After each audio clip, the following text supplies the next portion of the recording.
A primavera está a chegar e com ela novos ritmos de leitura. Leia artigos de opinião e receba acesso antecipado a todos os episódios de Podcast Plus. Acompanhe a atualidade ao minuto.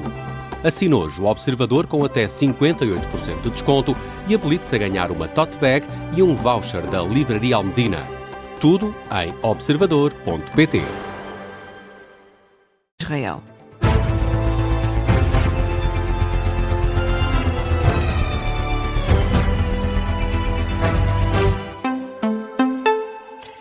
Jornal das 10, com a edição da jornalista Diana Rosa. E Diana, o Ministro da Administração Interna suspendeu os 4 militares da GNR, acusados pelo Ministério Público de sequestro e agressão de 3 menores em Palmela. Os militares são suspensos preventivamente durante 90 dias. A decisão de Luís Neves foi tomada com base na proposta apresentada pela Inspeção-Geral da Administração Interna. Em comunicado, o Ministro diz que, atendendo à gravidade dos factos descritos e às exigências cautelares que o caso impõe, a IGAI considerou ser esta a medida adequada. Luís Neves insiste que estes comportamentos, a comprovarem-se, são totalmente excepcionais nas forças de segurança. O caso remonta a abril de 2024. 4 militares da GNR, de Palmela, são suspeitos de terem sequestrado e agredido 3 menores que terão saído sem autorização do Centro Jovem Tejo. E o Partido Socialista avançou com propostas para ultrapassar as inconstitucionalidades e equilibrar a lei da nacionalidade. O partido liderado por José Luís Carneiro propõe um regime transitório, mantém o voto contra na sanção de perda de nacionalidade, apesar das propostas de alteração apresentadas pelo PSD e pelo CDS. Numa nota enviada à Lusa, o PS adianta que, para equilibrar a lei, o partido quer prazos de residência habitual mais curtos, ou seja, 9 anos em vez de 10 para cidadãos de fora da CPLP ou da União Europeia. Quer também que sejam incluídas nesta lei normas de entrada em vigor faseada de um regime transitório que a versão atual não tem. Ainda hoje, Pedro Delgado Alves, do PS, afirmou que o partido fica à espera a meio da ponte, depois de o PSD ter dito que conta com os socialistas para fazer passar as novas propostas para a lei da nacionalidade. No que toca à proposta que permite que a nacionalidade seja retirada em certos casos e que o Tribunal Constitucional criticou duramente, não há acordo possível com os socialistas. Já no projeto base, com mais alterações à lei da nacionalidade, pode haver caminho a fazer, mas é preciso mais alterações. É o que diz ao Observador Pedro Delgado Alves.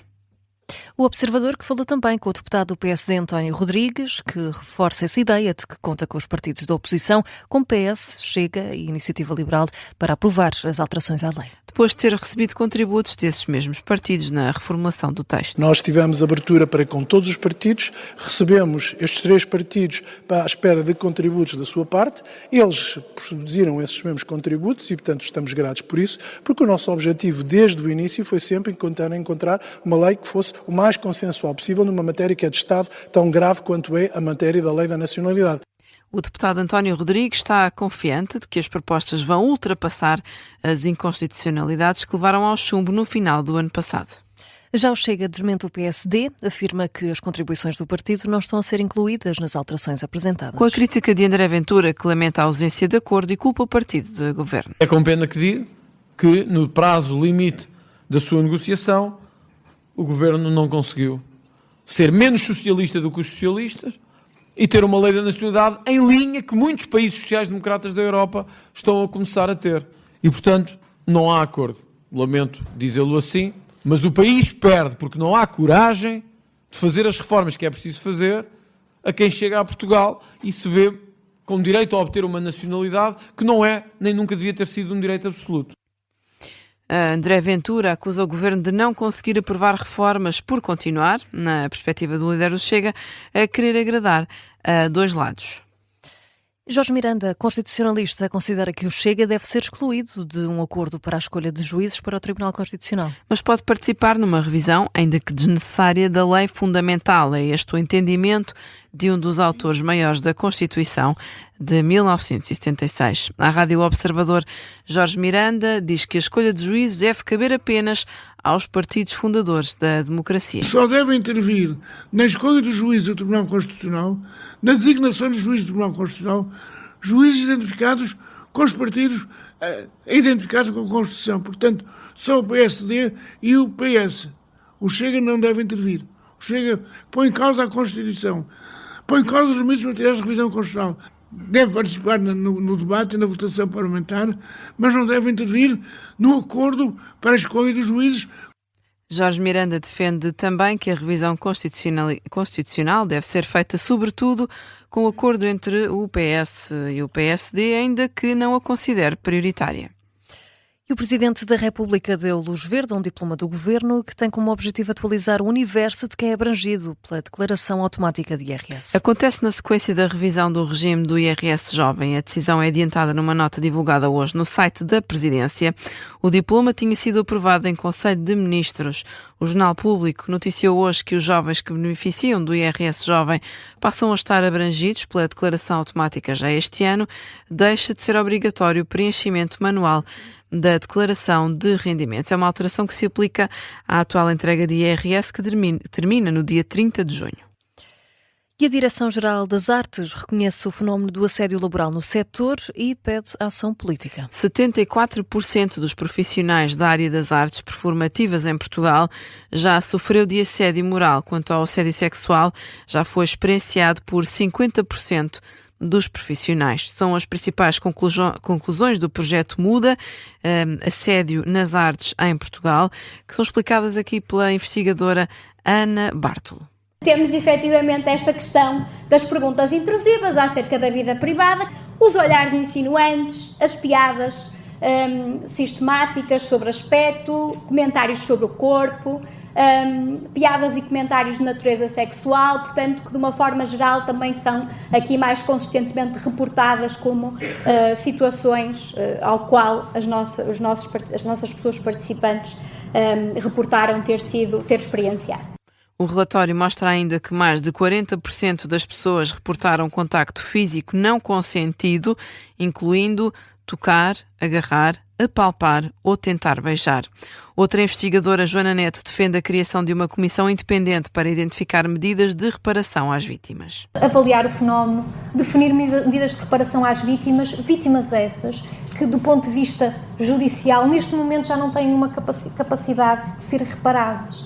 E esta reparação não passa necessariamente por indemnizações, reparem. Passa por, pelo menos, algum tipo de atuação, olhem, serem ouvidas. O simples facto destas pessoas serem ouvidas contribui para que elas sentissem, como a Dália explicava, uma espécie de reparação. Poderem relatar o que se passou e, de alguma forma, pacificarem-se com um processo que foi para elas muito doloroso do ponto de vista psicológico. O estudo sobre o assédio nas artes em Portugal foi financiado pela Direção-Geral das Artes. E Diana, Portugal condena a aprovação da lei que reintroduz a pena de morte em Israel. O Ministério dos Negócios Estrangeiros reagiu esta noite à notícia dessa aprovação por parte do Parlamento israelita. Reintroduz a pena de morte para palestinianos da Cisjordânia condenados por terrorismo em tribunais militares. No X, a tutela, liderada por Paulo Rangel, afirma que é uma decisão que configura um retrocesso civilizacional que põe gravemente em causa a dignidade humana. E a Casa Branca diz que a guerra com o Irão está a avançar com sucesso. Acrescenta que o regime está cada vez mais desejoso de negociar paz. O que assegura a porta-voz da Casa Branca em conferência de imprensa, Caroline Leavitt, diz que a operação militar iniciada pelos Estados Unidos está a decorrer como planeado. Adianta a representante de Donald Trump que foram já atingidos 11 mil alvos, sendo que, de acordo com os Estados Unidos, 70% das instalações iranianas de produção de mísseis, drones e material naval foram danificadas ou destruídas. Afirma a porta-voz norte-americana que as conversações continuam e estão a correr bem.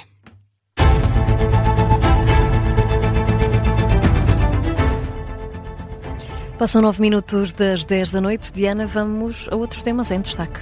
O sindicato que representa a PSP exige uma revisão urgente do Estatuto Profissional. Durante o dia de hoje estiveram reunidos cerca de uma centena de elementos da PSP para debaterem um documento estratégico por forma a exigir ao Governo a correção das alegadas injustiças do Estatuto. A Associação Sindical dos Profissionais da Polícia considera que está na altura de exigir soluções concretas. O presidente Paulo Santos afirma que o documento foi aprovado hoje e vai ser entregue ao Ministro da Administração Interna. No desporto, a seleção portuguesa de futebol tem jogo marcado com os Estados Unidos na madrugada de quarta-feira. A equipa das Quinas já está em Atlanta, no estado da Geórgia. Roberto Martínez volta a reforçar o objetivo de Portugal para estes 2 jogos, preparar o Mundial. Utilizar o estágio o melhor possível. Acho que não é fácil vir aqui aos Estados Unidos, a México, e utilizar tudo aquilo que nós podemos para poupar tempo em junho e preparar a nossa seleção o melhor possível. Aqui o nosso foco não é ganhar contra o México, não é ganhar contra os Estados Unidos, o foco é tentar preparar o Mundial. Antevisão feita também por João Félix, o atleta acredita que os norte-americanos vão entrar em campo sem pressão por considerar que os Estados Unidos não são grandes adeptos de futebol. Eu acho que eles não vivem muito o futebol aqui, portanto não acredito que eles tenham grande pressão. Sim, mas eles vêm de uma derrota, certo que vão jogar em casa. A análise do jogo, por acaso, vamos fazer a seguir ao almoço, a seguir desta conferência. Mas sabemos que é uma equipa, em termos individuais, tem bons jogadores a jogar em grandes equipas da Europa. Coletivamente, sinceramente, acho que nunca vi um jogo deles, mas vamos analisar isso agora. Mas obviamente temos de estar precavidos, porque não é uma seleção à toa, tem bons jogadores e tem os seus perigos e há que estar atentos. A partida de Portugal frente aos Estados Unidos está marcada para a madrugada de terça para quarta-feira, quando os relógios marcarem meia-noite. Há relato e comentário aqui na Rádio Observador. É assim que fechamos este Jornal das 10.